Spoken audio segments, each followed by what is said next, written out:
Hey everyone, this is Karak. I'm back here with vVv Time. This is the second game of a 3-game set between EGIdrA and ROOTMinigun, EGIdrA and ROOTMinigun. And we do see right out the gate ROOTMinigun saying, luckily they made Protoss with that really cool ASCII smiley face. EGIdrA says, indeed.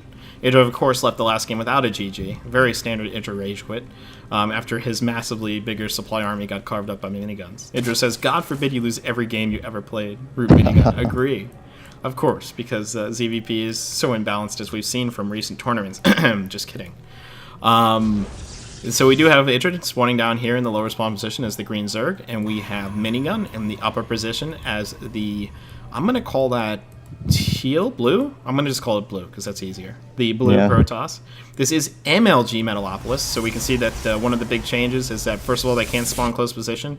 We have this cute little supply depot that's right outside, which is basically to prevent any sort of bunker or 3-pylon block against Zerg, especially. So perhaps EGIdrA will feel a little bit more comfortable 15 hatching, although Minigun's going to be able to find his base pretty darn quickly. The first match, what we saw is that Minigun pretty much out-microed EGIdrA. EGIdrA out-macroed him as he's apt to do, but then just sort of ran his army into a bunch of sentries and was carved apart. What do you think we might see from Minigun on this map in far spawn positions? What's your favorite ZVP build here, or PVZ build here? And we do see pull first from EGIdrA, so he's not going to be 15 hatching, because that probe got here pretty quick and would be able to block it. Yeah, so we're probably going to see some variant of 3-gate expansion. We might see a 1-gate Nexus and then add 2-gate expansion like we started seeing at MLG. But yeah, something like that, maybe with some early pressure, maybe into a similar build as we saw last game. And we do see that EGIdrA is trying to get this hatchery down on 16, and Minigun isn't going to block it with a pylon. How do you feel about the pylon block? I've noticed a lot of pro Protoss will not use the pylon block, whereas on ladder it seems to be pretty popular with lower level players. I'm not sure. I mean, it definitely delays the cyber core, and also he's going to have these links. He went full first, so it's not like it's going to delay the hatchery a whole lot. I'm undecided about it. Some players still do it, some don't. And we do see an 18 gas, 18 on the second gas here out of Minigun. Do you think that's him just being afraid of a gas steal, or is that indicative of some really early tech we're going to see? I think that means he just wants to get a lot of sentries. Yeah, I don't think he's worried about a gas steal. And we do see extractor going down here for EGIdrA, finishing just about the 21 mark, which is pretty standard. We have the queen just about to pop. He did make one pair of lings that are running around scouting looking for proxy pylons, and we can see that Minigun has hidden his probe over here in the opposite main. Of course, getting that proxy pylon down can pay dividends even 20-30 minutes into a game, especially if you have something like Dark Templar or some sort of Zealot harass. We can see that EGIdrA does have a drone in Minigun's base, so he sees everything's going on. He can click on the simulators and see how long Minigun has been mining them, can understand exactly how much gas he has, and then later can count sentries and figure out exactly what we're going to see here. One thing EGIdRA's doing that's really great, we can see that this Overlord is moving over here. He's going to be able to peek in and see what's going on in the base, and we can see the probe is hiding here in the steam vents. We also have an Overlord over here, so EGIdRA's really going to have great information this whole game. He's be able to see when the expansion goes up, if an expansion goes up, and he's also going to be able to peek in the base and see what sort of tech is going on. We do see a second and third gateway going down from Minigun. Very, very standard. This looks sort of like a 3-gate expand at this point.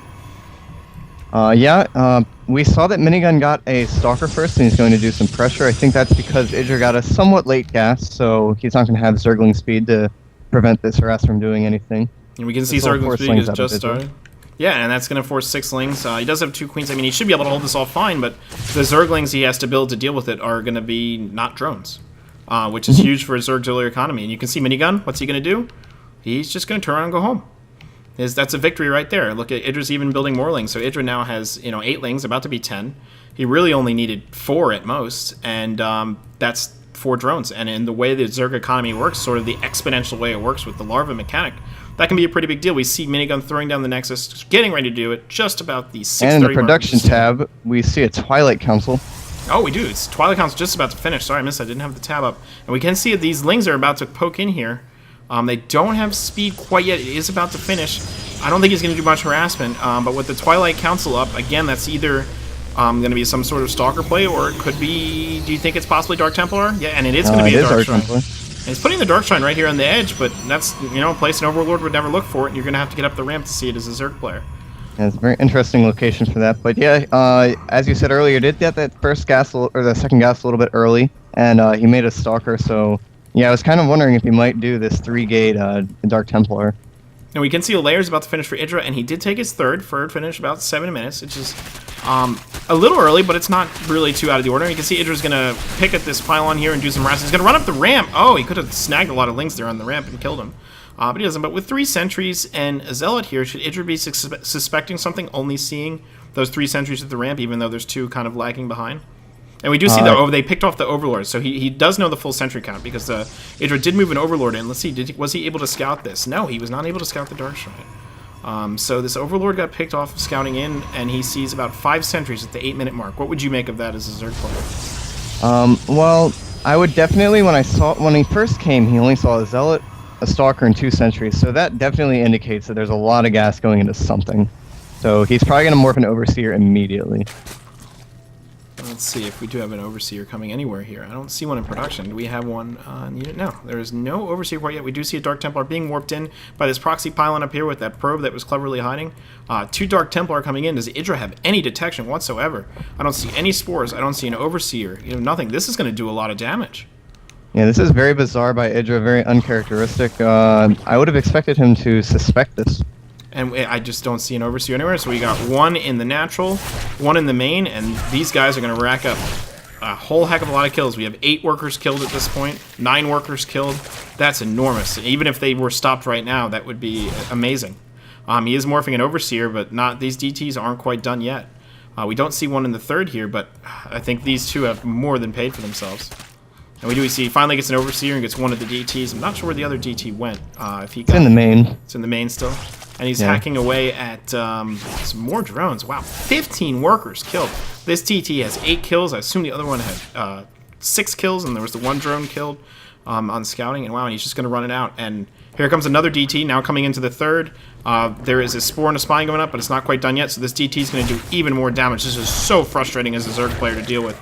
And this is game-ending harass right now, I would think. And in Minigun's main, we see a Robotics and a bunch of Gateways and a second Twilight. He forgot he had a Twilight for Blink, and he made a second one. Well, that's a bit of a blunder. At this point, though, I would say he's pretty far ahead in the game.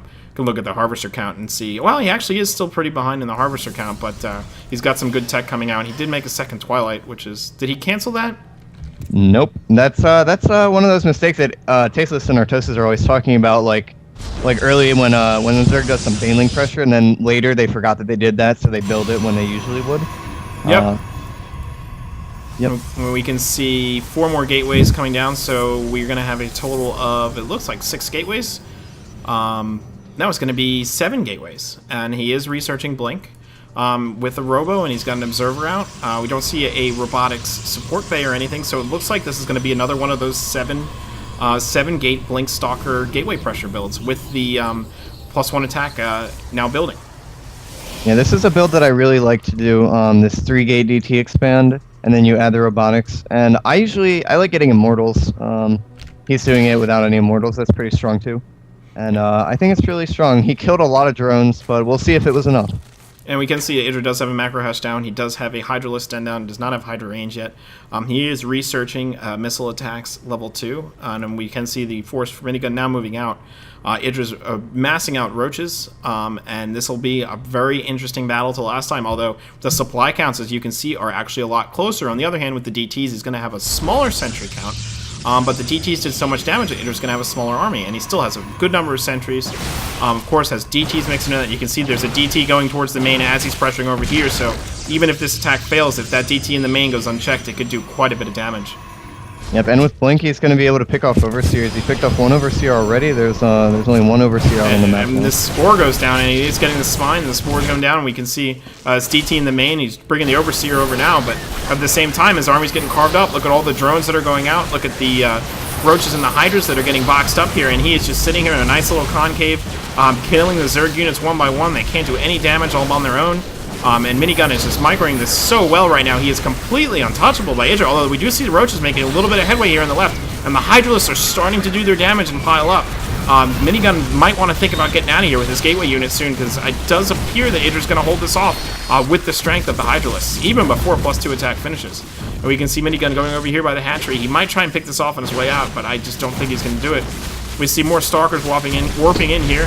EGIdrA does snipe the pylon. There's a DT doing a ton of damage down here. We can see the DT in the main did get cleaned up, but the DT is just carving EGIdRA's force apart. He does not have an Overseer anywhere right now close to this, and the DT is doing so much damage. It has 2 kills already, and if those are Roach and Hydra kills, those are pretty darn expensive kills. We can see Minigun is keeping the pressure on. He's still warping in more Stalkers here. Do you think this battle's over and it's time for him to go home? Yeah, I think he killed that 4th base. He killed a lot of drones. He killed a lot of EGIdRA's army. He's going to back off now. Yep, and who won there, do you think? Well, Minigun did do damage, but he really needed to do more than that. As we see, EGIdRA has these overlords like poop and creep all over the place. Minigun's 3rd is going to be so delayed. I think it's going to be a really uphill battle for him. And we can see he's still warping in units here on the high ground near EGIdRA's 4th base.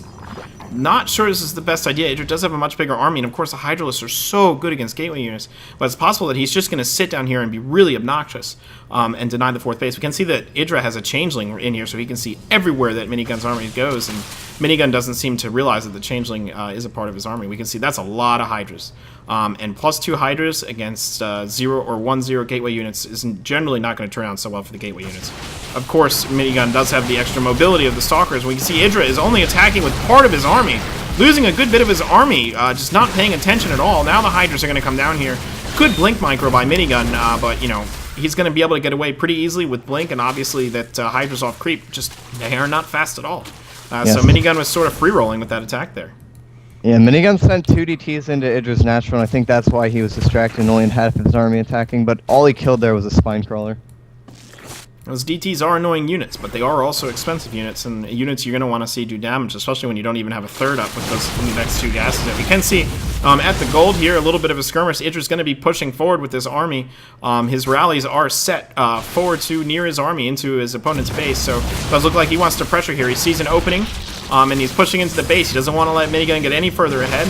He's coming up. Oh, this has got creep poop. The Hydras are going to be able to move around really easily, and even with the DT here doing damage, he has the Overseer in the back, and the Hydras are just ripping through everything. What amazing DPS from this unit. And before Colossi out, they are just so hard for Protoss to deal with. Yeah, definitely. This game we saw EGIdRA got Hydras out, and that definitely made the huge difference in defending that push. And we do see the GG from Minigun. EGIdRA with a really, really nice hold on the push, doing a much better job in the other game. Probably the primary difference I would see is mixing the Hydras in. Of course, the DT expand did do a bit of damage to EGIdRA, but with that quick 3rd, EGIdRA looks like he took care of the damage just fine in making more drones. And then when it came down to the micro, the Hydras were just doing way too much DPS for Minigun to do anything creative to deal with it. So that is Game 2. We'll move on to Game 3, and we will see you there.